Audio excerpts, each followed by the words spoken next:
Saudaraku yang kekasih, malam hari ini kita akan memikirkan sebuah tema, yaitu strategi sukses di tahun 2022. Mari kita membaca Alkitab dari 1 Timotius pasal ke-6 ayat 9 sampai ke-12. Demikian firman Tuhan. Tetapi mereka yang ingin kaya terjatuh ke dalam pencobaan, ke dalam jerat dan ke dalam berbagai-bagai nafsu yang hampa dan yang mencelakakan, yang menenggelamkan manusia ke dalam keruntuhan dan kebinasaan. Karena akar segala kejahatan ialah cinta uang. Sebab oleh memburu uanglah beberapa orang telah menyimpang dari iman dan menyiksa dirinya dengan berbagai-bagai duka. Tetapi engkau, hai manusia Allah, jauhilah semuanya itu. Kejarlah keadilan, ibadah, kesetiaan, kasih, kesabaran, dan kelembutan.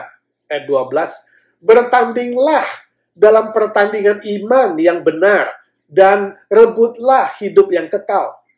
Untuk itulah engkau telah dipanggil dan telah engkau ikrarkan ikrar yang benar di depan banyak saksi. Saudara, saya membaca sebuah cerita tentang seorang profesor di sekolah. Setiap kali dia masuk kelas, dari kantong jaketnya, dia keluarkan sebuah bola tenis. Dan kemudian dia taruh di sudut ruangan. Dia kemudian mengajar. Setelah selesai mengajar, dia ambil lagi bola tenis itu, dia masukkan lagi ke jaketnya, lalu dia keluar. Demikianlah setiap hari dia mengajar dengan cara atau kebiasaan sifat aneh itu. Suatu kali dia masuk ke dalam kelas dan dia keluarkan lagi bola tenis dari kantong jaketnya. Dia taruh di sudut ruangan dan dia mulai mengajar.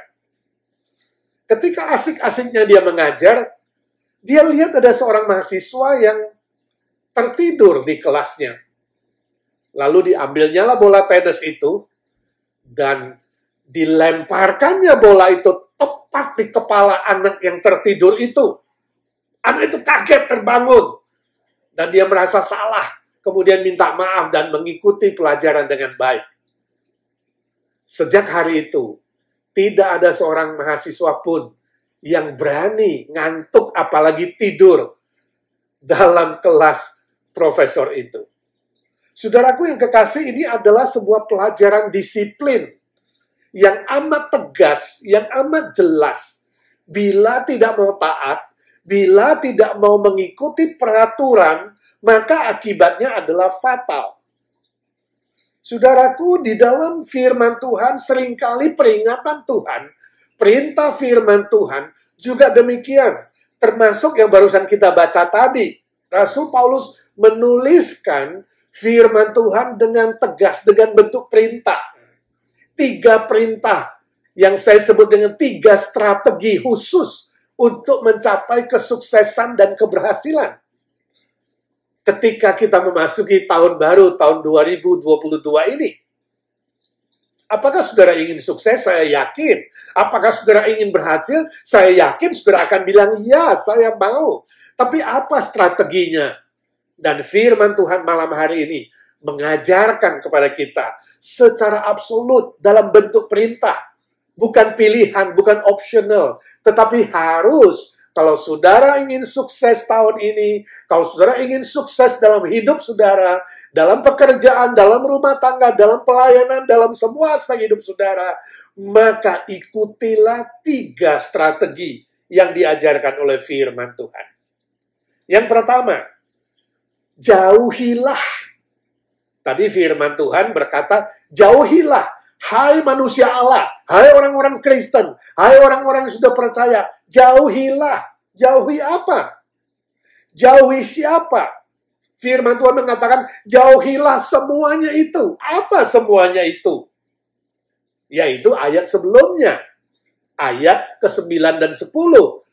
Ya, dikatakan mereka yang ingin kaya terjatuh dalam pencobaan. Terjatuh ke dalam jerat, ke dalam nafsu yang hampa, ke dalam kecelakaan, ke dalam kebinasaan, kegagalan, keruntuhan. Sebab akar segala kejahatan adalah cinta uang. Nah, itu yang harus dijauhi. Jauhilah mengejar kaya. Jauhilah mencintai uang, sebab dengan memburu uang, mencintai uang, banyak orang telah menyimpang dari iman dan menyiksa dirinya dengan berbagai-bagai macam kesusahan, penderitaan, dan duka cita. Saudaraku, uang itu memang penting, sangat penting. Tapi ingat, bukan terpenting. Janganlah saudara gila uang. Janganlah saudara gila harta lalu mengejar harta itu, ingin cepat menjadi kaya. Sebab kekayaan itu, kalau salah dipakai, kalau tidak hati-hati, kalau saudara mencintainya lebih dari Tuhan, maka saudara bisa celaka. Itu sumber derita. Uang bisa menjadi sumber kecelakaan, sumber kebinasaan, sumber kegagalan. Lihat aja misalnya 2 tahun lebih ini ketika terjadi badai corona, banyak orang sudah menderita sakit dan susah, masih saja ada penjarahan, perampokan, pencurian, penipuan. Oh, sebenarnya dosa-dosa seperti itu yang berhubungan dengan harta kekayaan dan uang bukan saja dilakukan oleh orang-orang miskin atau orang-orang susah. Tapi orang-orang yang berpendidikan, orang yang punya gelar, punya pangkat, punya jabatan, pun bisa melakukan kejahatan-kejahatan yang berkaitan dengan materi. Pencurian, penipuan, ya, perampokan kelas kakap, dan berbagai dosa kejahatan lainnya. Ada juga yang demi uang rela menelantarkan keluarganya, menjual anaknya, menceraikan istrinya, melakukan hal-hal yang amoral, bahkan menjual dirinya, atau membunuh dirinya, mencelakakan dirinya, bahkan membunuh orang lain. Misalnya breaking news, ada seorang anak yang tega-teganya membunuh bapaknya sendiri karena uang jajan yang biasa diberikan oleh bapaknya setiap bulan dikurangi. Biasanya tiap bulan dia dapat $400, kemudian ayahnya mengurangi jadi $300. Dia marah, dia kesal, dia menembak ayahnya dan membunuh ayah sendiri. Padahal ayahnya mengasihi dia, memelihara dia, membayar uang sewa apartemennya $3.000 per bulan, itu rutin. Saudara, memang uang itu amat berbahaya kalau tidak bijaksana mengelolanya. Orang-orang yang kaya yang tidak bijaksana seringkali keluarganya hancur, berantakan, kemudian cerai-berai. Sekali lagi, cinta uang adalah akar dari segala kejahatan. Saya baca juga sebuah berita di Oklahoma ada seorang bilioner terkenal bernama Harold Hams.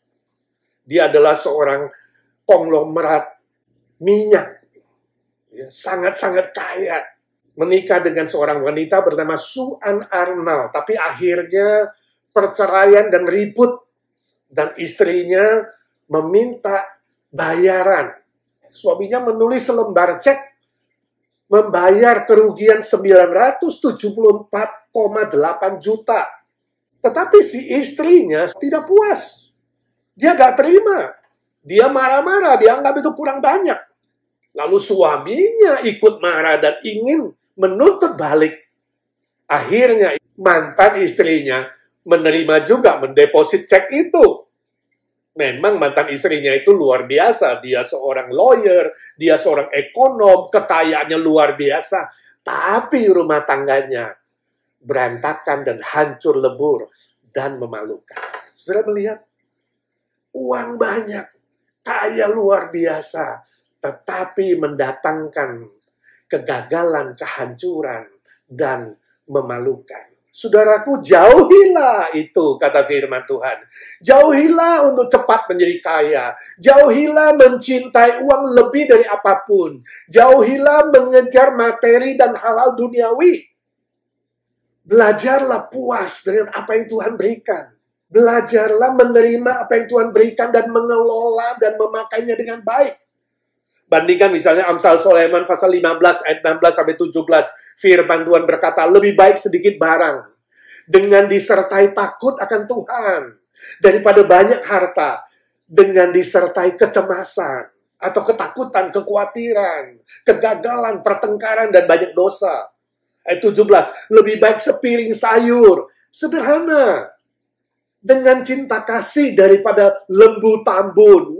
Mewah, hebat, berlimpah, tapi hidupnya penuh kebencian dan penuh kejahatan. Saudaraku, tahun 2022 bisa menjadi tahun kelimpahan bagi saudara, tahun double-double, tapi ingat, jangan hanya kaya atau berlimpah soal materi. Yang lebih penting adalah kaya secara rohani, secara karakter. Kaya di dalam Tuhan jauh lebih penting dan berharga dan lebih sukses daripada kaya secara duniawi dan materi. Amin. Yang kedua, kejarlah. Pakailah, kejarlah, sebuah perintah juga. Artinya apa? Jangan santai-santai saja. Jangan berleha-leha atau bermalas-malasan. Jangan hanya cuek atau masa bodoh. Tapi harus lebih rajin, lebih tekun, lebih cepat, lebih antusias, lebih dinamis, lebih bekerja keras, mengejar sesuatu. Kejarlah. Nah, permisi tanya, saudara, kejar apa? Alkitab tidak berkata mengejar kekayaan, atau mengejar materi, atau mengejar kesenangan jasmani, kesenangan dunia, tidak. Ayat 11b berkata, kejarlah keadilan, ibadah, kesetiaan, kasih, kesabaran, dan kelembutan. Ini artinya apa? Ini artinya karakter rohani, karakter ilahi yang berkenan kepada Allah. Karakter yang bernilai kekal. Kalau jauhilah itu berarti apa? Ada jarak, makin jauh. Makin jauh dengan hal-hal mengejar materi dan hal-hal duniawi. Tapi mengejar, kejarlah artinya makin dekat. Makin dekat dengan apa?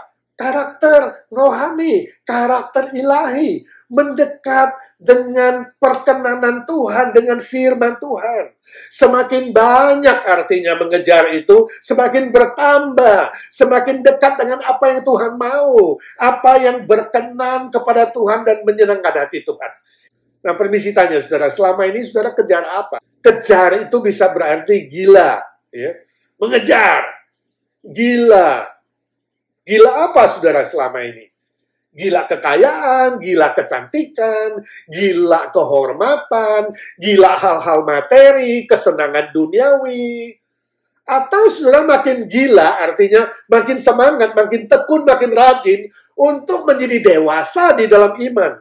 Dewasa di dalam karakter, dalam ibadah. Menjadi orang yang Tuhan mau, Tuhan kehendaki saudara jadi.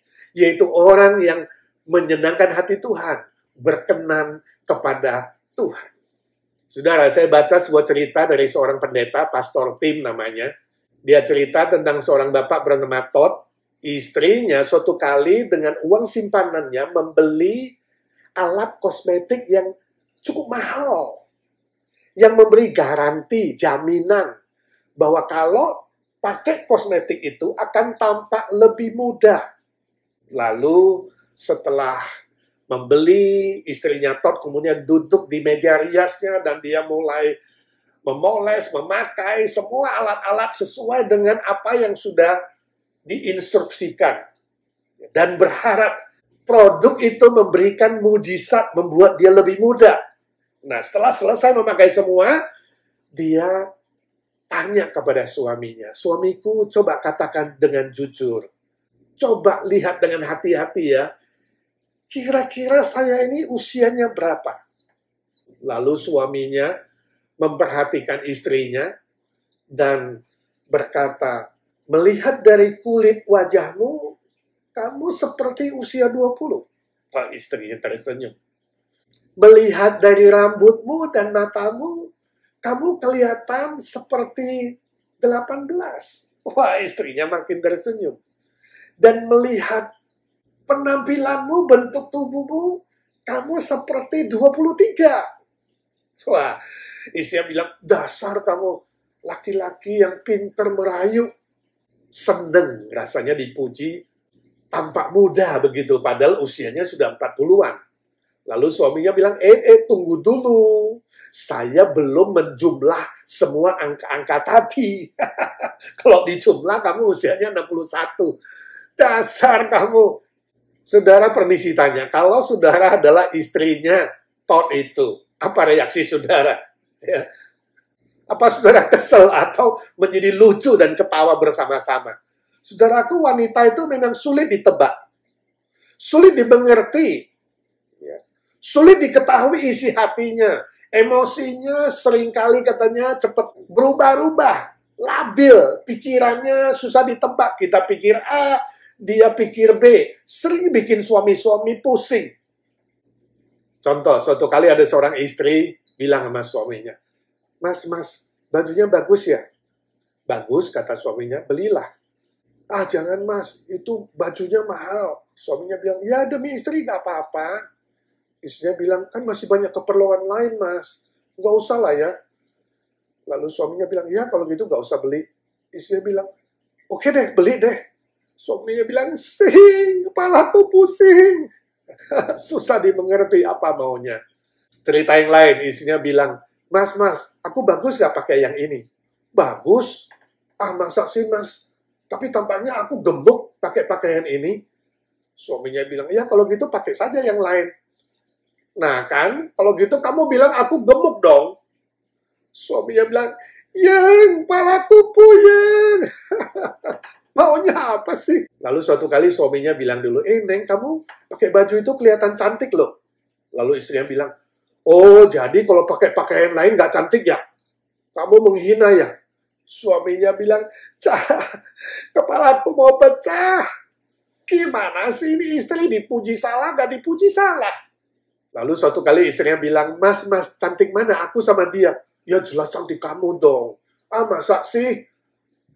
Bohong kamu. Ya udah, kalau begitu memang cantik dia. Nah kan, kamu jahat kan bilang aku jelek. Aku benci deh sama kamu. Suaminya bilang, lah lama-lama gua gila. Saudara, ini semua humor. Tentang dialog suami istri. Suami yang sulit mengerti istri. Sebab katanya memang wanita itu punya 1001 macam pikiran. Pikirannya susah ditebak. Emosinya terus berubah-ubah dan labil. Karakternya pun berubah-ubah. Setelah menikah, berubah terus. Setiap hari. Permisi tanya saudara, ibu-ibu khususnya, apa sih yang saudara kejar selama ini? Janganlah hanya mengejar kecantikan lahiriah. Tapi kejarlah kecantikan batiniah. Kecantikan internal, karakter ilahi. Kepribadian yang anggun. Karakter yang memuliakan Tuhan, yang berkenan kepada Tuhan. Saya yakin 100%. Suami ibu-ibu pastilah senang, sukacita, dan bahagia. Amin. Ya, sebaliknya untuk bapak-bapak dan para pria pun demikian. Mengejar karakter ilahi, mengejar karakter sifat-sifat yang sesuai dengan firman Tuhan, yang memuliakan Tuhan, yang takut akan Tuhan dan berkenan kepada Tuhan. Saya yakin para ibu-ibu dan wanita pun akan sukacita dan bahagia. Sebab firman Tuhan ini berlaku bukan hanya untuk wanita, tapi juga untuk pria, untuk semua orang secara universal. Firman Tuhan mengatakan, kejarlah keadilan, ibadah, cinta kasih, kesetiaan, kesungguhan hati, dan kebenaran, dan hal-hal yang baik dan benar sesuai firman Tuhan. Itulah strategi sukses di 2022 ini. Amin. Yang ketiga, bertandinglah. Sekali lagi, pakai lah adalah perintah. Saudaraku, hidup di dunia ini ibarat sebuah perlombaan atau pertandingan. Ada musuh-musuh yang ingin menjatuhkan kita dalam perlombaan ini, dalam pertandingan ini, yaitu iblis. Yang dengan berbagai macam cobaan ingin menjatuhkan iman kita. Dunia ini dengan kesenangannya, daya tariknya, juga ingin membuat kita lebih jauh dari Tuhan. Lebih jauh dari karakter rohani. Dan nafsu kedagingan kita sendiri. Atau yang disebut Adam yang lama. yang ingin membawa kita kepada kehidupan yang lama sebelum mengenal Tuhan, sifat-sifat duniawi yang melawan Tuhan. Semua itu adalah musuh-musuh yang ingin menjatuhkan kita dalam perjalanan iman kita, sampai nanti kita menuju kepada kemuliaan dan kekekalan dalam rumah Bapa yang kekal. Ayat ke-12 berkata, bertandinglah dalam pertandingan iman. Nah, saudara, kita masih hidup di dunia ini. Kalau saudara masih bernafas di dunia ini, berarti pertandingannya belum selesai. Kalau Tuhan izinkan kita masuk ke 2022, kita semua sedang ada dalam pertandingan rohani. 1 tahun ini. Nah, pertanyaannya, apakah kita dalam pertandingan ini mengalami kemenangan atau kegagalan? Bertandinglah berarti apa? Janganlah kita lengah. Jangan sampai tertipu, jangan sampai tergoda, jangan sampai menyesal, jangan sampai terjatuh atau gagal atau kemudian kalah total. Alkitab memberikan kita banyak contoh-contoh mereka yang gagal dalam pertandingan iman dan kemudian berakibat fatal, bahkan kebinasaan. Misalnya Hawa, wanita pertama yang mendengarkan godaan iblis lewat seekor ular. Akibatnya dosa masuk ke dalam dunia, mengakibatkan penderitaan, ketakutan, kesusahan, kekhawatiran, dan berbagai macam bencana. Kemudian Adam, suaminya Hawa, juga terjatuh dalam dosa karena mendengarkan istrinya Hawa. Akhirnya seluruh dunia ikut merana. Kain yang tergoda menjadi pembunuh adiknya Habel. Akibatnya Kain dikutuk oleh Tuhan karena dosa iri hati dan hidup yang gagal di mata Tuhan dan di mata manusia. Istrinya Lot yang serakah dan materialistik, dia menoleh ke belakang ketika malaikat Tuhan mengatakan jangan menoleh ke belakang. Akibatnya dia menjadi sebuah tiang garam, patung garam, dan menyesal pun sudah tidak bisa. Simpson yang gagal karena rayuan wanita cantik Delilah. Akibatnya matanya dicungkil. Dia harus menjadi budak di dalam penjara dan mati bersama dengan musuh-musuhnya. Yudas Iskariot yang serakah juga secara materi, menjual Tuhan Yesus seharga 30 keping perak, dan akibatnya dia harus mati, gantung diri, bunuh diri, dan jatuh perutnya pecah. Saudaraku, semua contoh-contoh ini adalah fakta sejarah.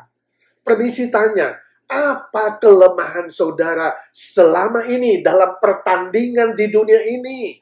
Iblis tahu kelemahanmu, apakah saudara tahu?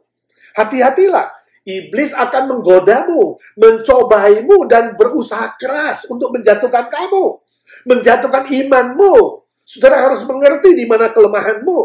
Ada orang yang lemah dalam godaan seksual, pornografi, perzinahan, percabulan, pelacuran, dan dosa-dosa sejenisnya. Ada orang yang lemah dalam keserakahan materi. Hati-hatilah saudara dengan perjudian, gila kerja, penipuan, godaan materi, dan sejenisnya. Mungkin juga saudara lemah dalam kehormatan, gila hormat, ingin dipuji dan dipuja, ingin nama yang tersohor, ingin kuasa, ingin pangkat, gengsinya tinggi, dan kesombongan-kesombongan lainnya. Hati-hati saudara, iblis tahu itu. Di mana kelemahanmu, dan dia akan pakai setiap kesempatan supaya saudara terjatuh, gagal. Saya baca sebuah cerita, suatu hari ada seorang wanita, ibu-ibu ngobrol dengan temannya ibu-ibu. Dengan bangga, dengan sombong, dia menceritakan anaknya. Dia katakan, anakku itu pintar sekali sekolah. Setelah kami kirim sekolah ke college di luar kota, setiap kali dia tulis surat, kami harus pergi ke library, perpustakaan, untuk pinjem dictionary, kamus, supaya bisa mengerti tulisan suratnya. Lalu kata temannya, kamu beruntung. Kami, saya dan suami saya, setiap kali terima surat dari anak kami yang juga sekolah di luar kota, kami harus langsung ke bank dan mengirim uang kepada dia. Saudara, ini hanya humor. Dua ibu yang saling bertanding berlomba, yang satu menganggap anaknya hebat, pinter dalam sekolah, yang satu menganggap anaknya hebat karena boros uang dan minta uang melulu. Ya. Permisi tanya saudara, hari ini apa yang saudara pertandingkan dalam dunia ini? Dalam perjalanan di dunia ini, saudara masuk dalam pertandingan apa? Perlombaan apa? Apakah saudara lomba hebat, lomba sombong, lomba cakep, lomba cantik, lomba kaya, atau perlombaan-perlombaan lainnya? Hati-hatilah saudara, iblis itu sangat licik dan jahat. Dia ibarat seekor singa yang sedang mengaum-ngaum dan akan menelan saudara. Kalau saudara tidak hati-hati, saudara akan gagal, terjatuh, lalu masuk ke dalam berbagai macam duka cita, lalu meninggalkan iman saudara, bahkan bisa jadi binasa. Hati-hati sekali. Saya tidak tahu bagaimana iblis menyerang dan menggoda saudara, bagaimana dunia menarik saudara, bagaimana kedaginganmu menarik kamu kembali kepada hidup yang lama. Tapi ingatlah, Tuhan Yesus berkata, berdoalah dan berjaga-jagalah, supaya kamu tidak jatuh dalam pencobaan. Artinya harus waspada setiap saat. Waspada berarti ingat kepada firman Tuhan. Ingat kepada kuasa Tuhan. Bersandar kepada penyertaan Tuhan. Punya rasa takut akan Tuhan. Maka saudara bisa waspada setiap saat, setiap hari. Sebab itu mulailah hidup saudara dengan berdoa kepada Tuhan. Jalanilah hidup saudara hari itu dengan takut akan Tuhan. Dengan mengingat firman Tuhan siang dan malam. Dan tutuplah hari saudara juga dengan doa. Itu adalah kehidupan doa dan berjaga-jaga. Bersandar kepada firman Tuhan. Bersandar kepada kuasa Tuhan. Bersandar kepada penyertaan Tuhan. Saudara pasti akan diberi kemenangan. Setiap hari. Dan dalam perjalanan pertandingan iman tahun ini, tahun 2022, saudara akan berkemenangan. Memuliakan Bapa di sorga, dan hidup menjadi berkat untuk orang lain. Bersandar kuasa Tuhan, dan kasih Tuhan, dan firman Tuhan, senjata rohani, saudara akan sukses di tahun ini. Selamat sukses. Mari kita berdoa. Bapa di sorga, kami mengucap syukur dan terima kasih untuk firman-Mu. Suara hamba-Mu sudah berhenti ya Tuhan. Biarlah suara Roh Kudus terus bekerja di hati dan pikiran kami masing-masing ya Tuhan. Supaya kami semua bukan saja menjadi pendengar-pendengar firman, tapi kami menjadi pelaku-pelaku firman Tuhan. Terima kasih Tuhan, Kau sudah dengar doa kami, sebab kami berdoa di dalam satu nama Tuhan Yesus Kristus, Juru Selamat dan Penebus kami yang hidup selama-lamanya. Amin.